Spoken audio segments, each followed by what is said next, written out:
Hello dear student, कैसे हैं आप लोग। उम्मीद करता हूँ आप लोग अच्छे होंगे और अच्छे से पढ़ाई कर रहे होंगे। नेम रिएक्शन में हम लोग ने SN1 रिएक्शन के बारे में पढ़ा था। तो इस सेशन में हम लोग SN2 रिएक्शन के बारे में पढ़ेंगे कि SN2 रिएक्शन के कौन कौन से मेन पॉइंट्स होते हैं और उसके मैकेनिज्म कौन से होते हैं और उससे रिलेटेड किस तरह से क्वेश्चन आ सकते हैं आपके कम्पिटिटिव एग्जाम में। तो आज के सेशन में हम लोग SN2 रिएक्शन के बारे में रिसर्च करेंगे, ठीक है। तो जब हम लोग SN1 SN2 रिएक्शन पढ़ लेंगे उसके बाद इसमें डिफरेंस भी पढ़ लेंगे, क्योंकि आपको अगर SN1 रिएक्शन पता है, SN2 रिएक्शन पता है, तो अगर आपको डिफरेंस अगर पूछा जाए, मान लीजिए सपोज बोर्ड में आ जाए, तो आप इजीली आप SN1 और SN2 में डिफरेंस लिख सकते हैं। तो चलिए स्टार्ट करते हैं SN2 रिएक्शन। SN1 रिएक्शन के जितने भी पॉइंट्स थे, SN2 रिएक्शन में मोस्ट ऑफ पॉइंट के हैं जस्ट अपोजिट है, तो घबराने की जरूरत नहीं है। जैसे आप लोग ने SN1 रिएक्शन देखा था, उसके मोस्ट ऑफ जो पॉइंट्स हैं SN2 रिएक्शन के जस्ट अपोजिट है। तो वन बाय वन हम पॉइंट को स्टार्ट करते हैं। सबसे पहला जो पॉइंट हम लोग सीखेंगे कि SN1 रिएक्शन क्या था, यूनिमॉलिक्यूलर न्यूक्लियोफिलिक सब्स्टिट्यूशन रिएक्शन। यहाँ पर SN2 क्या होगा, बाई मॉलिक्यूलर, ठीक है, by molecular nucleophilic substitution reaction.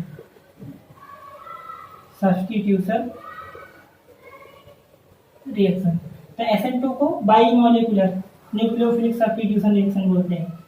Next point है कि SN1 रिएक्शन में क्या था, पोलर प्रोटिक सॉल्वेंट की रिक्वायरमेंट थी। Polar protic solvent like water हो गया, अल्कोहल हो गया, ठीक है, एसिटिक एसिड हो गया, ये सब क्या होते हैं, पोलर प्रोटिक सॉल्वेंट, ठीक है, ऐसे सॉल्वेंट जो H+ आयन प्रोड्यूस करते हैं। और पोलर एप्रोटिक सॉल्वेंट SN2 में कैसे रिक्वायर होगा, तो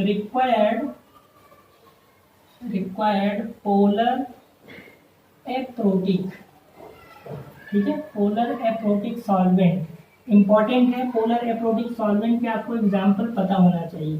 तो सबसे बेस्ट एग्जाम्पल आपका क्या है, एसीटोन, ठीक है, एसीटोन, ये आपको पता होगा। एसीटोन का फॉर्मूला, इसको प्रोपेनॉल, इसका केमिकल नेम है एसीटोन कॉमन नेम। इसके अलावा जो है एक आपका DMS है, ठीक है, DMS, यहाँ पर जहाँ पे कार्बन है वहाँ पे सल्फर के और ऑक्सीजन के बीच डबल बॉन्ड होता है। तो ये जो कंपाउंड है इसको शॉर्ट में DMS बोलते हैं, ठीक है, DMS। इसका नाम क्या होगा, डाई मिथाइल सल्फॉक्साइड, ठीक है, डाई मिथाइल सल्फॉक्साइड, ठीक है, इसी को बोला जाता है DMS या DMSO भी लिखा जाता है कहीं कहीं, तो कंफ्यूज मत होना, कहीं कहीं क्या होता है DMSO भी होता है, ठीक है। तो एक आपका एप्रोटिक सॉल्वेंट ये है, एक आपका पोलर एप्रोटिक सॉल्वेंट एक ये है, और एक और होता है जिसको बोलते हैं DMS, ठीक है, DMS। उसका स्ट्रक्चर कुछ इस तरह से होता है, दो यहाँ पर मिथाइल ग्रुप होते हैं, फिर यहाँ पर क्या होता है CO यहाँ पर इस तरह, तो क्या बोलते हैं DMF। ये भी पोलर एप्रोटिक सॉल्वेंट होता है। अगर इसके केमिकल नेम की बात करें IUPAC, तो NN, देखिए यहाँ पर क्या है, सेकेंडरी अमाइन है, तो यहाँ पर क्या होगा NN डाईमिथाइल और यहाँ से क्या फॉर्माइड, ठीक है, इसी को बोला जाता है DMF। ये सब क्या है कि फुल नेम नहीं, इनके शॉर्ट नेम से ही क्वेश्चन आते हैं। कहीं रिएजेंट लिखा हो DMS लिखा हो या फिर DMSO लिखा हो, समझ जाना है आपको। यहाँ पर SN2 रिएक्शन के थ्रू रिएक्शन फॉलो करेगा। DMF लिखा हो तो आपको समझ जाना है, ये सब स्ट्रक्चर इंपॉर्टेंट है। जब भी ऑर्गेनिक नेम रिएक्शन ये सब आ जाते हैं तो आपको जानना होता है कि ये होते क्या है एक्चुअल में, ठीक है। ये हो गया एक पॉइंट। आप लोग ने SN1 रिएक्शन में ये भी था कि वहां पर SN1 रिएक्शन में वीक इलेक्ट्रोलाइट की जरूरत थी, बट SN2 रिएक्शन में क्या होगा, स्ट्रॉन्ग इलेक्ट्रोलाइट की जरूरत होगी। तो यहाँ पे मैं लिख दे रहा हूँ कि स्ट्रॉन्ग इलेक्ट्रोलाइट के प्रेजेंस में होता है इलेक्ट्रोलाइट, ठीक है, न्यूक्लियोफाइल होता है। और SN1 रिएक्शन जो था वो 2 स्टेप रिएक्शन था। तो फर्स्ट स्टेप क्या था, स्लो स्टेप था, रेट डिटरमाइनिंग स्टेप था, वहाँ पे क्या बन रहा था, कार्बोकेटायन। बट यहाँ पर क्या होता है, ट्रांजिशन स्टेज बनता है, और ये रिएक्शन जो होता है सिर्फ 1 स्टेप में कंप्लीट हो जाता है। ये क्या हो गया, 1 स्टेप रिएक्शन, 1 स्टेप रिएक्शन होता है, ठीक है। मतलब इसमें दोनों काम एक साथ होता है, बॉन्ड टूटता भी है और बॉन्ड जुड़ता भी है, तो दोनों एक साथ होता है, तो ये सिंगल स्टेप रिएक्शन होता है। ऑर्डर ऑफ रिएक्शन की बात करें, अगर इसके रेट ऑफ रिएक्शन की बात करें, रेट ऑफ रिएक्शन की बात करें SN2 के लिए, तो रेट को 8 से करते हैं, तो इसका जो रेट होता है वो अल्काइल हैलाइड इस पे भी डिपेंड करता है और इसमें जो न्यूक्लियोफाइल होगा उस पर भी डिपेंड करता है, क्योंकि ये वन स्टेप रिएक्शन है तो दोनों पे डिपेंड करता है, ठीक है। ये इसका क्या हो गया, रेट ऑफ रिएक्शन हो गया। अब इससे आपको पूछ लिए, बताइए SN2 रिएक्शन का molecularity and order of reaction क्या होगा। Molecularity and order of reaction क्या होगा, यहाँ से ऑर्डर ऑफ रिएक्शन क्या होगा, 2 होगा, मॉलिक्यूलरिटी भी क्या 2 होगा, क्योंकि रेट ऑफ रिएक्शन में जो पावर होता है कंसंट्रेशन ऑफ रिएक्टेंट के, वही क्या होता है यहाँ पर ऑर्डर ऑफ रिएक्शन। तो ये पॉइंट भी इम्पोर्टेंट है। अभी आपका जेई का 2020 में जो अभी पेपर हुआ 4 सितंबर या 2 सितंबर को, तो एक क्वेश्चन SN1 रिएक्शन से आया हुआ था, ठीक है। तो वो SN1 रिएक्शन का जो मैकेनिज्म से रिलेटेड कुछ पॉइंट्स थे, ऑर्डर ऑफ रिएक्शन से रिलेटेड, उससे क्वेश्चन आए थे। तो आपको ध्यान रखना है, ये सब ऐसे ही पॉइंट नहीं है, इसी से क्वेश्चन बना के पूछा हुआ था अभी जेई 2020 में। तो आपको थोड़ा ध्यान रखना है कि SN1 रिएक्शन का ऑर्डर ऑफ रिएक्शन क्या था। SN1 में order of reaction and molecularity क्या था, 1 था, क्योंकि वो सिर्फ अल्काइल हैलाइड पे डिपेंड कर रहा था। SN1 रिएक्शन वो न्यूक्लियोफाइल कैसा भी है उस पर डिपेंड नहीं कर रहा था। बट SN2 रिएक्शन है तो ये न्यूक्लियोफाइल एंड अल्काइल हैलाइड कैसा है, दोनों पे डिपेंड करता है। That's why this order of reaction क्या होगा, 2 हो जाएगा, ठीक है। ये पॉइंट है और पॉइंट को मैं इधर लिख दे रहा हूँ, ठीक है। नेक्स्ट पॉइंट है, आपको पता होगा कि SN1 रिएक्शन में यहाँ पर क्या बन रहा था, रेसिमिक पिक्चर बन रहा था, तो वहाँ पर मतलब रिटेंशन भी हो रहा था और इन्वर्जन कॉन्फ़िगरेशन हो रहा था। बट SN2 रिएक्शन में क्या होगा, सिर्फ यहाँ पर इन्वर्जन कॉन्फ़िगरेशन होता है, ठीक है। इन्वर्जन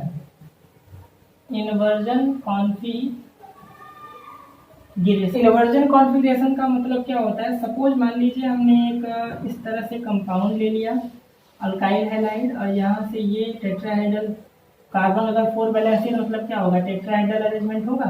तो चलिए हमने इस तरह से कंपाउंड ले लिया और एक जो होगा वो क्या होगा, डैश लाइन जो होता है वो बिलो द प्लेन होता है और सॉलिड लाइन जो होता है वो क्या होगा, एबो द प्लेन होगा, ठीक है। तो ये हो गया, ये जो डैश लाइन होती है वो क्या होता है, ये 3 डायमेंशनल अरेंजमेंट है, तो ये जो होता है dash line below the plane और ये जो लाइन होता है एबो द प्लेन। मैं इसको लिख दे रहा हूँ यहाँ पर, ये होता है, शो करता है कि जो भी ये एटम है बिलो द प्लेन है, ठीक है। अगर बोर्ड को आप प्लेन मान लो तो ये वाली जो डैश लाइन है वो बोर्ड से ऊपर होगा, एबो द प्लेन, और ये वाली जो लाइन है बिलो द प्लेन होगा, ये क्या होता है, एबो द प्लेन,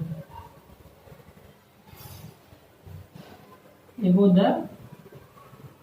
प्लेन होता है। थोड़ा सा आप जानते रहिए ऑर्गेनिक में, एबो द बिलो द प्लेन और एबो द प्लेन। अब मान लीजिए यहाँ पर इन्वर्जन कॉन्फ़िगरेशन का मतलब क्या है, मान लीजिए ये न्यूक्लियोफाइल जब अटैक करेगा, तो इन्वर्जन का मतलब क्या है कि ये जो होगा ये आएगा पीछे साइड से अटैक करेगा, मतलब जिधर से ये बॉन्ड ये एक्स है उधर से नहीं, ये आएगा पीछे के साइड से। ऐसा क्यों है उसका रीज़न मैं जब मैकेनिज्म अभी पढ़ाऊंगा तो वहाँ पे समझाऊंगा। अभी मैं समझा रहा हूँ इन्वर्जन का मतलब क्या है, ये OH इस साइड है, मतलब सारा कहानी जो है कुछ इस तरह से हो जाए तो आपको समझ में आ जाएगा इन्वर्जन का मतलब।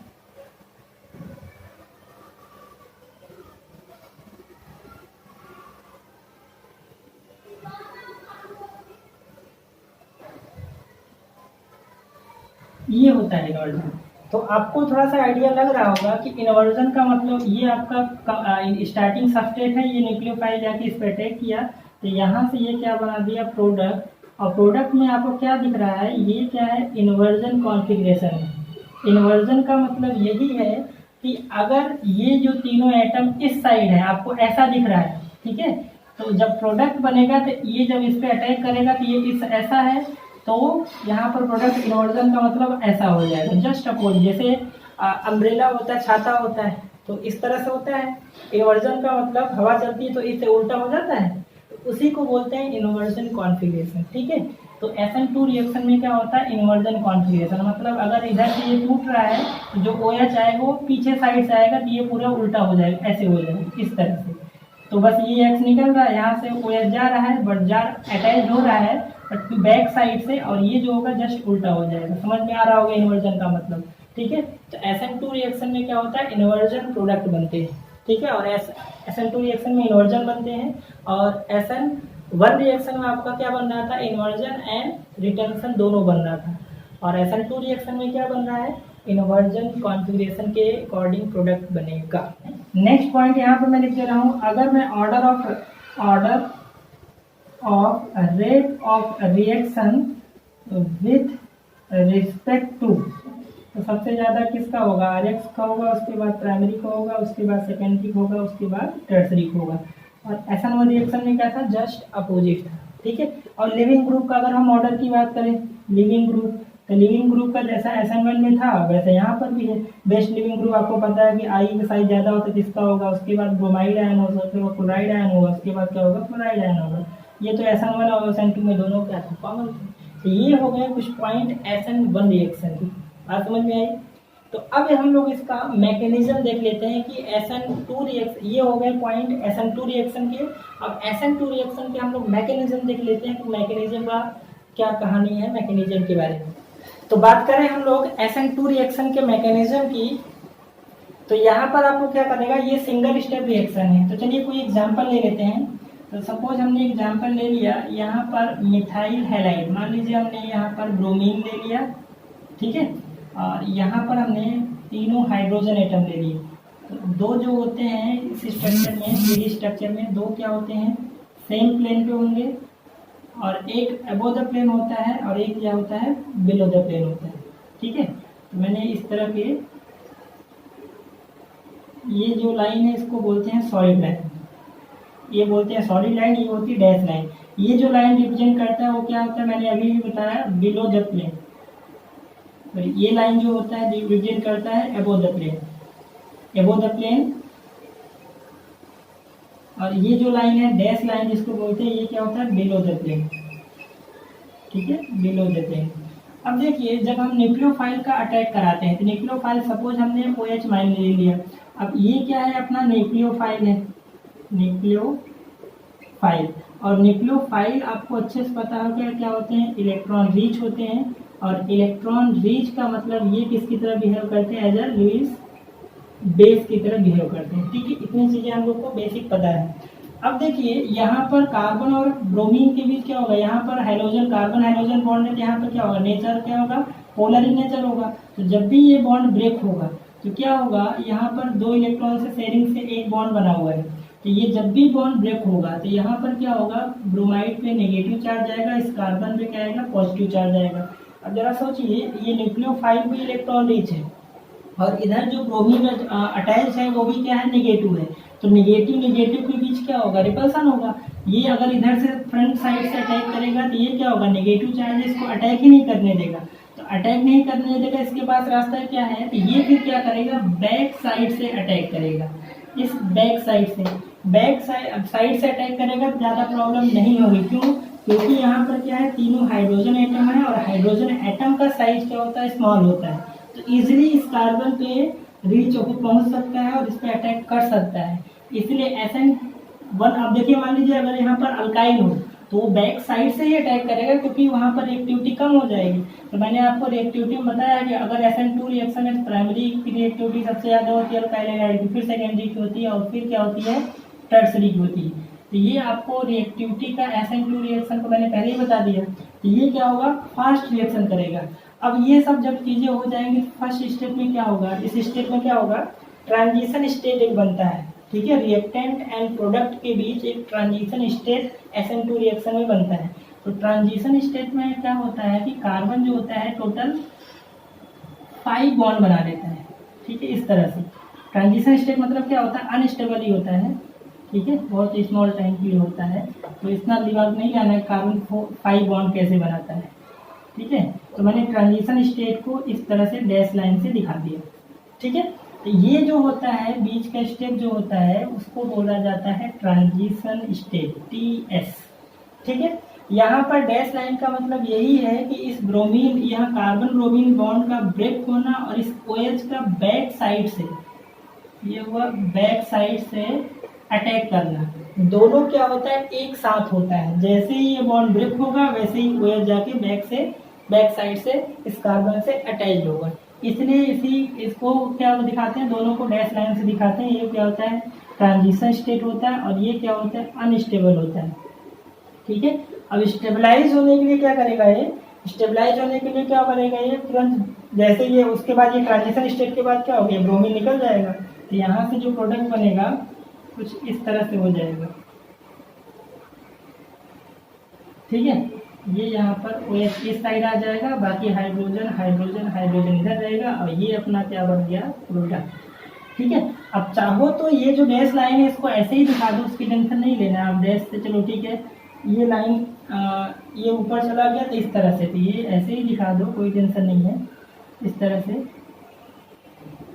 ठीक है, इसकी दिक्कत नहीं है। ये चीज़ हो गया, तो ये जब जाएगा तो यहाँ से हो जाएगा, अब ये बीच में ही रहेगा, और ये क्या होगा, सॉलिड लाइन हो जाएगा। इससे नहीं मतलब है, ठीक है, कि ये इधर रहेगा। आपको बस पता है कि ये सॉलिड है, मतलब क्या होगा, एबो द प्लेन होगा, ये क्या होगा, बिलो द प्लेन होगा, ये क्या होगा, ऑन द प्लेन होगा। तो देखिए यहाँ पर इन्वर्जन कॉन्फिगरेशन बन रहा है। यहाँ पर जो तीनों H है वो इस साइड है, ठीक है, इस डायरेक्शन में है, और जब प्रोडक्ट बना तो उनका डायरेक्शन क्या होगा, जस्ट अपोजिट हो गया। तो इसी को बोला जाता है, रिएक्टेंट एंड प्रोडक्ट साइड में जो चेंजेज आया, इसी को बोला जाता है क्या, इन्वर्जन कॉन्फ़िगरेशन। ठीक है, कि जैसे ही न्यूक्लियोफाइल जाके अटैक करेगा तो ये जो बाकी जो एटम अटैच है वो क्या होंगे, जस्ट अपोजिट साइड में हो जाएंगे। इसी को बोला जाता है इन्वर्जन कॉन्फ़िगरेशन। बात समझ में आई? ये हो गया SN2 रिएक्शन, जो कि इसका जो रेट होता है मैंने पहले ही बता दिया। रेट जो होता है वो अल्काइल हैलाइड और न्यूक्लियोफाइल दोनों पे डिपेंड करता है। यहाँ से RBr इसके पावर में कितना 1 इंटू क्या हो गया, न्यूक्लियोफाइल, इसका जो ऑर्डर ऑफ रिएक्शन आएगा, ऑर्डर ऑफ रिएक्शन कितना हो जाएगा, 1 + 1 कितना 2। ठीक है, बात समझ में आई? ये हो गया अपना मैकेनिज्म ऑफ SN2 रिएक्शन। चलिए SN2 रिएक्शन में कुछ क्वेश्चन कर लेते हैं। क्वेश्चन आपके सामने लिखा हुआ है कि यहाँ पर क्या है, अल्काइल हैलाइड है और यहाँ पर रिएजेंट लगा है। तो रिएजेंट देख के आपको समझना है कि ये SN1 रिएक्शन होगा या फिर SN2 रिएक्शन होगा। आपको न्यूक्लियोफाइल दिखे और एसीटोन या फिर DMS या फिर DMF ये सब दिखे, समझ जाना यहाँ पर क्या है, SN2 रिएक्शन के थ्रू मैकेनिज्म होने वाला है, क्योंकि ये क्या होते हैं, पोलर एप्रोटिक सॉल्वेंट होते हैं। ठीक है, तो चलिए प्रोडक्ट बनाते हैं। तो आपको पता होना चाहिए कि SN2 जो रिएक्शन होता है वहाँ पर इन्वर्जन कॉन्फ़िगरेशन होता है। ठीक है, इन्वर्जन कॉन्फ़िगरेशन का मतलब क्या है, ब्रोमाइड जिधर पर अटैक होगा उसके जस्ट अपोजिट साइड से क्या होगा, बैक साइड से आपका न्यूक्लियोफाइल अटैक होगा। तो अगर हम इसके प्रोडक्ट की बात करें तो कहाँ होगा, OH इस साइड अटैक होगा, यहाँ से क्या हो जाएगा, CH3, ये प्रोडक्ट हो जाएगा। अगर हम इसके बात करें सिमिलरली आपका यहाँ पर ऐसा ही होगा, यहाँ से क्या होगा, OH इस साइड अटैक करेगा और यहाँ से CH2 क्या होगा, CH3, ये प्रोडक्ट हो जाएगा। अगर हम इसमें बात करें तो देखिए ये जो लाइन होता है वो क्या होता है, इंडिकेट करता है कि क्लोरीन जो है वो बिलो द प्लेन है। ठीक है, इसमें से एक सॉलिड लाइन भी होगा। ठीक है, मान लीजिए सपोज ये सॉलिड लाइन है, तो ये क्या है, अबो द प्लेन, और ये डैश लाइन जो है वो बिलो द प्लेन। हमें इससे मतलब है, तो यहाँ पर हमने लिखा पोलर एप्रोटिक सॉल्वेंट और न्यूक्लियोफाइल क्या देखा, OH देखा। तो OH जो अटैक करेगा वो क्या होगा, अगर ये बिलो द प्लेन है, ठीक है, तो ये जो OH आएगा वो क्या हो जाएगा, एबो द प्लेन हो जाएगा। मतलब इसका कुछ स्ट्रक्चर कुछ इस तरह से हो जाएगा। ठीक है, यहाँ पर ये सॉलिड लाइन पे आ जाएगा, ये OH इस तरह से, क्योंकि आपको पता है कि SN2 रिएक्शन में क्या होता है, SN2 रिएक्शन में इन्वर्जन कॉन्फ़िगरेशन होता है। सिमिलरली अगर हम इसकी बात करें तो यहाँ पर न्यूक्लियोफाइल क्या है, Cn- है, साइनाइड आयन है, और यहाँ पर हमने लिखा पोलर एप्रोटिक सॉल्वेंट, और यहाँ पर ब्रोमीन अटैच होगा, तो ये जो Cn आयन कहाँ होगा, बैक साइड अटैक करेगा। मतलब कुछ इस तरह से हो जाएगा, CH3, यहाँ पर H और यहाँ से क्या हो जाएगा, Cn जाके अटैक कर देगा, ये आपका प्रोडक्ट बन जाएगा। SN2 रिएक्शन से आपको बस ये सॉल्वेंट देख के पहचानना पड़ेगा, एक पोलर एप्रोटिक सॉल्वेंट है और यहाँ पर अल्काइल हैलाइड है। मतलब जो रिएक्शन प्रोडक्ट बनेगा वो अकॉर्डिंग टू SN2 रिएक्शन के अकॉर्डिंग इन्वर्जन कॉन्फ़िगरेशन प्रोडक्ट बनेगा। तो आई थिंक आपको SN2 रिएक्शन क्लियर हो गया होगा। वीडियो पसंद आए प्लीज़ लाइक करें, शेयर करें, सब्सक्राइब करें, और मिलते हैं हम लोग नेक्स्ट लेक्चर में, जिसमें हम लोग पढ़ेंगे, अभी SN1 रिएक्शन हम लोग ने पढ़ लिया, SN2 रिएक्शन पढ़ लिया, तो नेक्स्ट लेक्चर में हम लोग पढ़ेंगे SN1 और SN2 रिएक्शन में डिफरेंस, जिसमें हम लोग एक टेबल बना लेंगे तो आपको आइडिया रहेगा SN1 रिएक्शन क्या होता है, SN2 रिएक्शन क्या होता है।